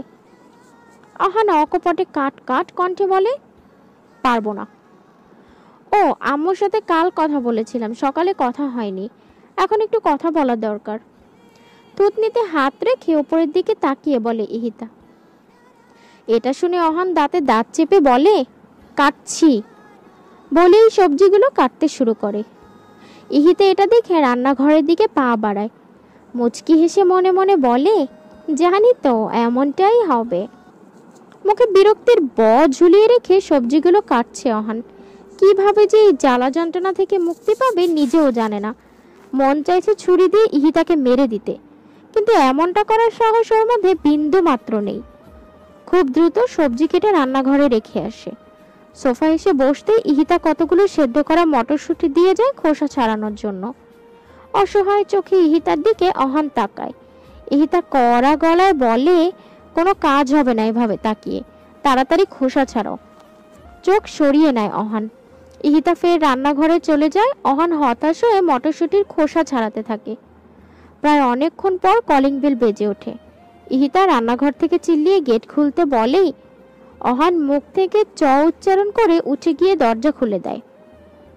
দরজা খুলতেই অহানের মনের মধ্যে ঘন্টি বেজে যায়, কারণ ওর সামনে একটি সুন্দরী মেয়ে দাঁড়িয়ে আছে, আর এই মেয়েটি ওর পাশের ফ্ল্যাটে শিফট হয়েছে। মেয়েটিকে দেখে বাংলাদেশি মনে হচ্ছে। মেয়েটি মুচকি হেসে অহানের উদ্দেশ্যে বলে, আপনি বাংলাদেশি? অহান মাথা ঝাঁকিয়ে বলে, হ্যাঁ। মেয়েটি খুশি হয়ে বলে, ওয়াও, আসলে আমি নতুন ভাড়াটিয়া, আপনি কি আমাকে একটু হেল্প করতে পারবেন? লাস্টের কথাটি চোখ পিটপিট করে বাচ্চাদের মতো করে বলে। কথাটা শুনেই অহান গোলে হালুয়া হয়ে যায়। মেয়েটিকে কিছু বলতেই যাবে, তখনই ইহিতা অহানের শার্টের কলার পেছন থেকে টেনে ভেতরে নিয়ে এসে মেয়েটির সামনে দাঁড়িয়ে পা থেকে মাথা পর্যন্ত পর্যবেক্ষণ করে। মেয়েটির পরনে ছেঁড়া প্যান্ট, মানে হাঁটুর অংশ ছেঁড়া আর কি, আর হাতা কাটা গেঞ্জি। চেহারায় মনে হচ্ছে আটা ময়দা মেখে সব শেষ করে দিয়েছে। পুরাই সাদা বিড়ালের মতো লাগছে মেয়েটিকে। ইহিতা মেয়েটির কানের কাছে মুখ নিয়ে বলে, শোনো ময়দা মাখা চুন্নি বিল্লি, আমার এটা কি বলেছে সেটা ইহিতা ভালো করেই জানে। নজর দিলে তোর চেহারায় পচা পানি দিয়ে ধুয়ে দেব। আবার যদি আমার সাথে কথা বলার চেষ্টা করেছিস, তবে তোকে মেরে আমার শাশুড়ির মতো খয়রাত দিব। এখন এখান থেকে ভাগ। শেষেরটা বলেই ইহিতা মেয়েটির মুখের ওপর দরজা লাগিয়ে দেয়। মেয়েটি হতবিহ্বল নজরে দরজার দিকে তাকিয়ে আছে। সামান্য হেল্প চাওয়ার জন্য এত কথা শুনতে হলো। মাথা চুলকাতে চুলকাতে চলে যায় তার ফ্ল্যাটে। ইহিতা পেছন ঘুরে অহানের দিকে তাকিয়ে চোখের ইশারায় হাত দিয়ে গলা কেটে ফেলার ভয় দেখিয়ে কিচেনে চলে আসে। অহান ইহিতার এমন ভয়াবহ ওয়ার্নিং দেখে বুকে হাত দিয়ে সোফায় বসে পড়ে। চোখের মনি এদিক সেদিক নাড়িয়ে জোরে নিঃশ্বাস নেয়। সারাদিন ইহিতা অহানকে ছোট ছোট টর্চার করছে। অহান জাস্ট বিরক্ত, না পারছে বলতে, না পারছে বাসা থেকে পালাতে। দুপুরের খাবার খেতে দেয় না ইহিতা। অহানকে আগে নামাজ পড়ে আসতে বলে, তারপরে খাবার দিবে, আর নয়তো না খাইয়ে রাখবে। অহান মন না চাওয়া সত্ত্বেও মসজিদে গিয়ে নামাজ পড়ে আসে, এবং কি ইহিতার কথা মতো মসজিদে 500 টাকাও দেয়। বাসায় এসে খাবার খাওয়ার পর অহানকে সুস্থে বসতে দেয় না। ইহিতার পায়ের নখ কেটে দিতে বলে, আর নেল পলিশ লাগিয়ে দিতে বলে। অহান এসব কিছুই পারে না, তবু ইহিতার ধমক খেয়ে কাপা হাতে দিতে হয়। নেল পলিশ দেওয়া শেষ হলে ইহিতা অহানকে রুমে পাঠিয়ে দেয়। ইহিতা রুমে এসে মেডিসিন নিয়ে নেল পলিশ উঠিয়ে ফেলে, কারণ অহানকে জ্বালাতন করার জন্য নেল পলিশ লাগিয়ে দিতে বলেছিল। কিন্তু ইহিতা নামাজ পড়তো, যার কারণে নেল পলিশ উঠিয়ে ফেলে। জানি না আমার মনের আশা পূরণ হবে কিনা, দীর্ঘশ্বাস ফেলে বললেন হামিদা বানু। আজমল রহমান তার মাথায় হাত বুলিয়ে দেয়, পাশে বসে বলে, ইনশাল্লাহ তোমার আশা আল্লাহ ঠিক পূরণ করবে। একটু ধৈর্য ধরো হামিদা। আল্লাহ কি আমার কষ্ট বুঝবে? অবশ্যই, ভরসা রাখো তার ওপর। চোখ বন্ধ করে আরো একবার বড় নিঃশ্বাস ছাড়লেন। ইহিতা রুমে এসে আয়নার সামনে দাঁড়ায়। গলার চেনের দিকে নজর পড়তেই ইহিতার আরমানের কথা মনে পড়ে যায়। খুলে হাতে নেয় আর ডুব দেয় ভাবনার জগতে। আজ ইহিতা ও আরমানের বাসর রাত। প্রচন্ড ভয়ের মধ্যে আছে ইহিতা। ইহিতা এই রাতের জন্য মোটেও প্রস্তুত নয়। এসেই যদি স্বামিত্ব ফলাতে চায়, এটা ভেবে অনেক বেশি আতঙ্কের মধ্যে আছে। বিয়ের আগে আরমানের সাথে একবার কথা হয়েছিল ইহিতার, তাও টুকটাক। দুপক্ষের সম্মতিতে খুব দ্রুত ওদের বিয়ে হয়ে যায়, যার কারণে দুজন দুজনের সম্পর্কে কিছুই জানে না। কিন্তু এমনটা হয় না। আরমান যথেষ্ট শান্তশিষ্ট নম্রভদ্র ছিল। প্রথমে ইহিতার পাশে বসে, তারপর হালকা কেসে সালাম দিয়ে কথা বলে, আসসালামু আলাইকুম, আপনি কি ভালো আছেন? ইহিতা আরমানের কণ্ঠে এত সুন্দর সালাম শুনে অনেকটা স্বস্তি পায়, মনে মনে বেশ খুশিও হয়। মৃদু স্বরে ইহিতা সালামের উত্তর দেয়, ওয়ালাইকুম সালাম, জি ভালো, আপনি কেমন আছেন? আলহামদুলিল্লাহ ভালো। এইটুকু বলে আরমান ও ইহিতা দুজনেই চুপ করে থাকে। ইহিতা বিব্রত বোধ করছে। আরমান গলা ছেড়ে বলে, বলছি নামাজ পড়ে নিলে ভালো হয়, আপনি উজু করে আসুন। ইহিতা মুখে কিছু না বলে মাথা দুলিয়ে হ্যাঁ সম্মতি দেয়। প্রথমে ইহিতা উজু করে আসে, তারপর আরমান। একসাথে নামাজ আদায় করবে। ইহিতা জায়নামাজ ভাঁজ করে রাখতে যাবে, তখন আরমান ইহিতার হাত ধরে। ইহিতার মনের মধ্যে খচ করে ওঠে, ভয়তে মাথা নত করে চুপ করে দাঁড়িয়ে থাকে। আর আরমান নরম স্বরে ইহিতাকে বলে, আমি জানি আপনি ভয় পাচ্ছেন, আমাকে ভয় পাবেন না। আমরা আগে একে অপরের বিষয়ে ভালোভাবে জানবো, বন্ধু হব, তারপর আমাদের মধ্যে ঘনিষ্ঠ সম্পর্ক হবে, তার আগে নয়। আপনি নিশ্চিন্তে থাকতে পারেন, বিনা অনুমতিতে আমি আপনাকে স্পর্শ করব না। ইহিতা আরমানের কথাগুলো শুনে যেন অবাক হচ্ছে, তেমনি ভালো লাগছে। মনের মধ্যে আরমানের জন্য একটা জায়গা তৈরি হয়েছে। ভাবতেও পারেনি আল্লাপাক ওর জন্য এত বড় সারপ্রাইজ রেখেছিলেন জীবনে। আরমান ইহিতার গলায় সেই লকেট সহ চেন পরিয়ে দেয়, যেটা এখন ইহিতার হাতে আছে। চোখ থেকে পানির স্রোতে ধারা বইতে থাকে। আর সেই মানুষটি নেই, কিন্তু তার দেওয়া সেই প্রথম চিহ্নটা আছে। হাঁটু গেড়ে ফ্লোরে বসে পড়ে, চোখের জলগুলো গাল বেয়ে ফ্লোরের ওপর ফোঁটা ফোঁটা জমে একত্রিত হচ্ছে। হারিয়ে ফেলেছে সেই মানুষটিকে, যে মানুষটি ছায়ার মতো সব সময় ইহিতার পাশে থাকতো, ভালোবাসায় আগলে রাখতো বাহুডোরে। অনেকক্ষণ সেখানে বসে কান্না করে, যার কারণে মাথায় পেইন শুরু হয়। ইহিতা ফ্লোরে শুয়ে পড়ে, চেনটা বুকের সাথে মিশিয়ে।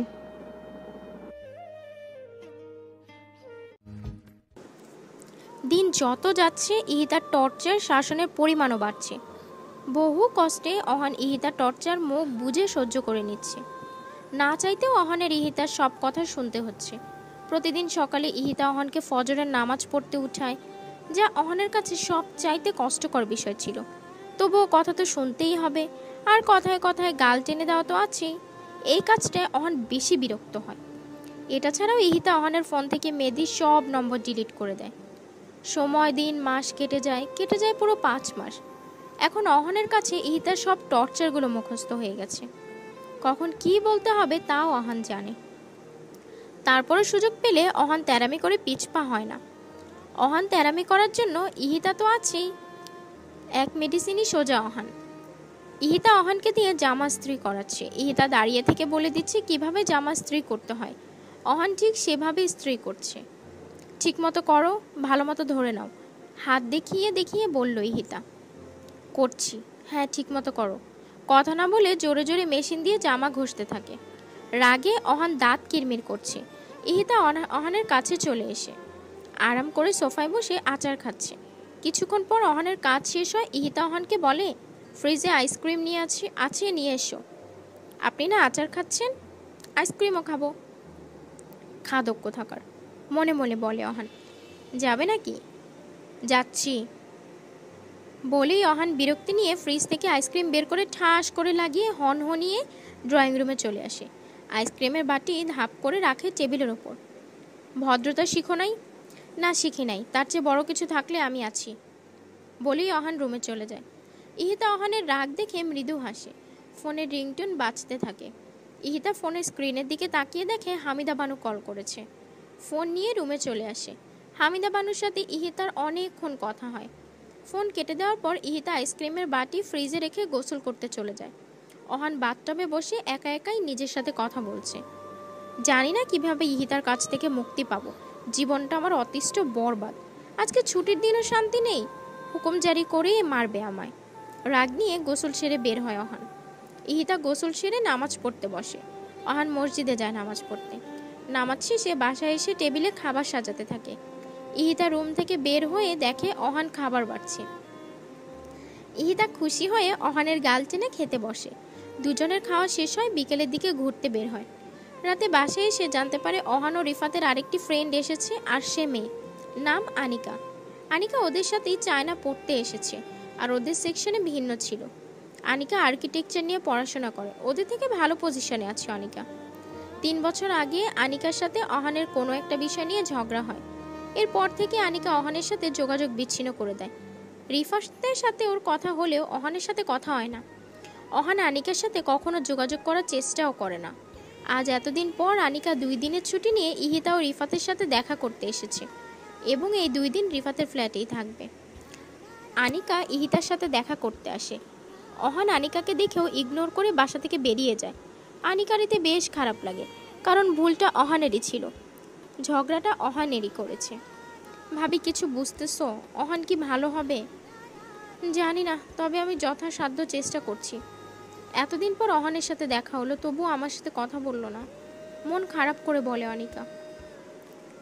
ইহিতা আনিকার কাঁধে হাত রেখে বলল, কষ্ট পেও না, জানোই তো অহানের ইগো একটু বেশি। দেখবে একদিন অহান কথা বলার জন্য তোমাকে খুঁজবে। জানি না এটা সত্যি হবে কিনা। আন্টির সাথে কথা বলো না? অহানের আম্মুর কথা বলছো? হ্যাঁ বলি তো, আমি কয়েকদিন আগে বাংলাদেশে গিয়েছিলাম, তখন তার সাথে দেখা করে এসেছি। ও, আমার আব্বু আম্মু বিয়ের কথা বলছে, কিন্তু আমি না করে দিয়েছি। তারপরে তারা ছেলে দেখছে। কথাটা বলতে বলতে আনিকার চোখ থেকে পানি চলে আসে। কষ্ট, চাপা কষ্ট লুকিয়ে আছে আনিকার বুকে। ভালোবাসার কাঙাল সে, ভালোবেসেও ভালোবাসার মানুষটিকে পাচ্ছে না। প্রতিনিয়ত ভেতর থেকে ভেঙে যাচ্ছে। ইহিতা আনিকার মাথাটা বুকের সাথে মিশিয়ে নেয়। আনিকা ফুপিয়ে ফুপিয়ে কাঁদতে থাকে। এতক্ষণে কারো মাথা ঠেকিয়ে কাঁদার স্থান পেল, নিজেকে ধরে রাখতে পারল না। ইহিতাকে জড়িয়ে জোরে জোরে কাঁদতে লাগলো। কান্না ভরা কণ্ঠে বলে, ভাবি, সে কেন বুঝে না আমি ওকে কতটা ভালোবাসি? ওকে বোঝার শক্তি কি আল্লাহ দেবে না? ইনশাআল্লাহ দিবে। নিজেকে শক্ত করো আনিকা, মাথায় হাত বুলিয়ে বলে। রাতে খাওয়ার সময় ইহিতা ও আনিকার ব্যাপারে কথা বলতে নিলে রাগ দেখিয়ে অহান খাওয়া ছেড়ে উঠে রুমে চলে যায়। অহান চাইছে না আনিকার বিষয়ে কোনো কথা শুনতে। ইহিতা দোটানায় পড়ে যায়। একদিকে আনিকা, আরেকদিকে অহান। এতদিনের বন্ধুত্ব কি শেষ? পরের দিন লাঞ্চ টাইম। অহান ওর কেবিনে বসে কিছু একটা ভাবছে। অফিসের বাকি কর্মচারীরা ক্যান্টিনে ছিল। হাতে থাকা কলম বারবার উপরে ছড়ে দিচ্ছে আর ক্যাচ করছে। ভাবনায় এতটা মশগুল হওয়ায় লাঞ্চও করছেও না। অহান লাস্টের বার আর কলম ছুঁড়ে মারে না, হাতের মুঠোয় চেপে নিয়ে শক্ত করে ধরে রাখে। ইহিতা আনিকাকে আজ ওদের বাসায় দুপুরের খাবার খেতে বলেছে। রিফাত অফিসে ছিল বিধায় ওকে বলতে পারিনি। সারাদিন আনিকার সাথে সময় পার করে ইহিতা। আনিকা খুবই মিশুক ও ফ্রেশ মাইন্ডেড। বাহিরের গার্ডেনে গিয়েও অনেকক্ষণ হাঁটাচলা করে দুজনে। খুব সুন্দর একটা সময় কাটায় তারা। রাতে অহান বাসায় আসার আগে আনিকা রিফাতের ফ্ল্যাটে চলে আসে, কারণ আনিকা অহানের ইগনোর মেনে নিতে পারছে না। অহান ঠিক 10টার দিকে বাসায় ফিরে। কলিং বেল বাজতে ইহিতা দরজা খুলে দেয়।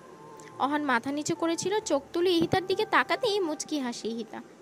কিন্তু অহান গম্ভীর মুখে ইহিতার দিকে তাকিয়ে আছে। আজ ওর চেহারা অন্যরকম দেখাচ্ছে, যেন মনে হচ্ছে কোনো অশরীর ভর করেছে শরীরে। ইহিতার হাসি মিলিয়ে যায় অহানের এমন গম্ভীর মুখ দেখে। একটু কাছে গিয়ে কপালে গলায় হাত রেখে দেখে জ্বর এসছে কিনা, কিন্তু শরীর ঠান্ডা ছিল। ইহিতার কেমন অদ্ভুত লাগছে অহানের চাহনি। নেশাও করেনি অহান, তবু এভাবে তাকিয়ে থাকার কারণটা খুঁজে পাচ্ছে না। গেট খোলা রেখেই ভিতরে চলে আসে, বলে, ফ্রেশ হয়ে আসো, আমি খাবার বাড়ছি। অহান গম্ভীর মুখে দরজা ঠাস করে লাগিয়ে দেয়। ইহিতার দিকে ঘুরে তাকায়, হাতের ব্যাগ নিচে ফেলে দেয়। ইহিতা কিছু পড়ে যাওয়ার শব্দ শুনে অহানের দিকে ঘুরে তাকায়। নিচে ব্যাগ পড়ে থাকতে দেখে অহানের দিকে তাকায়। অহান একইভাবে ইহিতার দিকে তাকিয়ে আছে। ইহিতা ভ্রু কুঁচকে বলে, কি হয়েছে তোমার? তুমি এমন বিহেভ করছো কেন? এতদিন তো কিছু হয়নি, কিন্তু এখন হবে, গম্ভীর কণ্ঠে বলে অহান এক পা ইহিতার দিকে বাড়ায়। মানে কি হবে? ইহিতা সন্দেহের চোখে তাকিয়ে বলে, আপনি আমার ওয়াইফ, আমি আপনার স্বামী। আমাদের তো ফার্স্ট নাইট হয়নি, তো বলুন কোন রুমে ফার্স্ট নাইট করতে চান, আপনার রুমে নাকি আমার রুমে? অহান, মুখ সামলে কথা বলো, রেগে চিল্লিয়ে বলে ইহিতা। কেন? স্ত্রীর অধিকার চাওয়া তো কোনো অপরাধ নয়, এটা তো আমার হক। ইহিতার দিকে এগিয়ে গিয়ে বলে অহান। ইহিতা পিছিয়ে গিয়ে রাগী কণ্ঠে বলে, কিসের অধিকার? কোনো অধিকার নেই তোমার, এখানেই দাঁড়াও, নয়তো আমি আম্মুকে ফোন দেব। দেন, আম্মুকে ফোন দেন, বলুন আমি আপনার কাছে অধিকার চেয়েছি, আরও যা বলতে মন চায় বলুন, তাচ্ছিল্য স্বরে বলে অহান। ইহিতা চুপ হয়ে যায়। আসলে অহান তো ঠিকই বলেছি, কিভাবে বলবে আম্মুকে? কিন্তু বলতে তো হবেই। ইহিতা ভয়ে ভয়ে পিছোতে থাকে। অহান ইহিতার দিকে এগোতে থাকে। অহান, ভালো হচ্ছে না কিন্তু, কাছে আসবে না একদম। আঙুল তুলে পিছিয়ে গিয়ে বলে। অহান ইহিতার কথা শুনে না। অহান স্টপ, অহান, কাঁপা কণ্ঠে বলে। অহানের থামার কোনো গতিই নেই, ইহিতার দিকে এগিয়েই যাচ্ছে। অহান থামো বলছি, অহান, জোরে বলে। তবুও থামছে না অহান। ইহিতা দৌড়ে ও রুমে যেতে নিলে অহান ইহিতার হাত ধরে ফেলে। দেয়ালের সাথে মিশিয়ে ইহিতার কাছে যেতে নিলে ইহিতার সর্বশক্তি প্রয়োগ করে অহানকে ধাক্কা মেরে সজোরে কষে গালে একটি চড় মেরে দেয়। চড় দেওয়ার ফলে অহানের ঘাট ডান দিকে কাত হয়ে যায়। সেভাবেই দাঁড়িয়ে রয় অহান। ইহিতার চোখ নিমেষেই ভরে উঠে জলে। ছলছল করা চোখে কান্না জড়িত কণ্ঠ বলে, আমি তো তোমার ভাবি হই, বউ না। অহান তাচ্ছিল্যের হাসি দেয়। ইহিতার কাছ থেকে দূরে সরে বলে, কোনটা বিশ্বাস করব আমি? আপনি আমার ভাবি হন এটা, নাকি বউ হন এটা? কোনটা বলুন? জোরে চিল্লিয়ে বলে অহান। ইহিতা অহানের প্রশ্নের উত্তর দেয় না। দৌড়ে রুমে এসে দরজা লাগিয়ে পিঠ দরজার সাথে ঠেকিয়ে কাঁদতে থাকে। অহান উত্তর পায়নি তার। রাগে ড্রয়িং রুমের সেন্টার টেবিলে লাথি মেরে বাসা থেকে বের হয়। বড় বড় পা ফেলে রিফাতের ফ্ল্যাটের সামনে আসে। জোরে জোরে কলিং বেল সহ ধাক্কা দিতে থাকে। অনিকা ও রিফাত সবে মাত্র খাবার খেতে বসেছে। এমনভাবে কলিং বেল বাজাতে ও দরজা ধাক্কাতে দেখে আনিকা টেবিল ছেড়ে উঠে দরজা খুলে দেয়। দরজা খুলতেই অহানকে দেখতে পায়। চোখে মুখে লেগে আছে প্রচণ্ড রাগের আভা। অহান আনিকাকে পাশে সরিয়ে ভেতরে প্রবেশ করেই রিফাকের গেঞ্জি ধরে টেনে টেবিল থেকে উঠিয়ে মারতে শুরু করে আর জোরে জোরে বলে, কেন করেছিস আমার সাথে এটা? কেন বলেছিস আমার সম্পর্কে সব আম্মুকে? বল কেন বলেছিস? বলেই ঘুষি মারতে থাকে অহান। ফের অহান দেওয়ালের সাথে রিফাতকে ঠেসে ধরে ক্ষুব্ধ কণ্ঠে বলে, বন্ধুত্বের এই পরিণাম দেখালি, বেঈমান কোথাকার! বলেই এলোপাতারে ঘুষি মারতে থাকে রিফাতকে। আনিকা এতক্ষণ রিফাতকে মারতে দেখে চুপ করে রয়, কিন্তু যখন অহানের মুখে এসব কথা শুনে তখন আর চুপ করে থাকে না।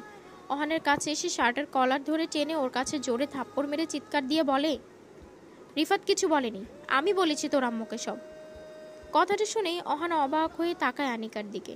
অহান বুঝতে পারছে না আনিকা কিভাবে বললো এসব। আনিকা তো এসব কিছু জানতো না, না এতদিন দেখা হয়েছে ওর সঙ্গে। তাহলে আনিকাকে কে বলল? রিফাত? নাকি আনিকা নিজে থেকেই সব জেনেছে অহানের বিষয়ে?